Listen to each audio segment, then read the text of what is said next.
Ukam meni yolg'izim, otamdan, onamdan qolgan yodgorim.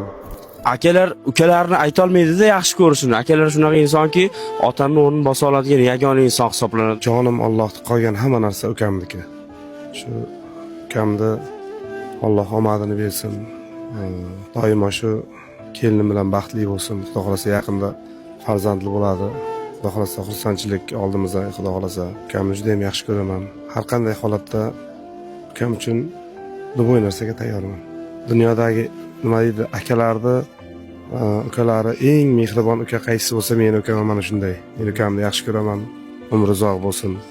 Doimo shu yaxshi kunlarimda, yaxshi yomon kunlarimda ham yonimda tikka turgan, hali hech narsa oyoqqa turmagan kezlarimda ham aka unday qilamiz, aka bunday qilamiz deb niyat qilganmiz, Allohdan so'raganmiz. Allohga behisob shukrlar bo'lsin.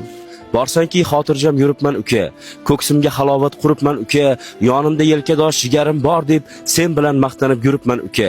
Goho tortishamiz, goh sirimiz bir, zarda adovat yo'q yurakda kir. Qaysi davra bo'lsa aytay emas sir, sen bilan maqtanib yuribman uka. Sen mening tomonda, men sening tomon. Ishni deb olisda yurganim yomon. Baxting butun bo'lsin, taning sog' omon, sen bilan maqtanib yuribman uka.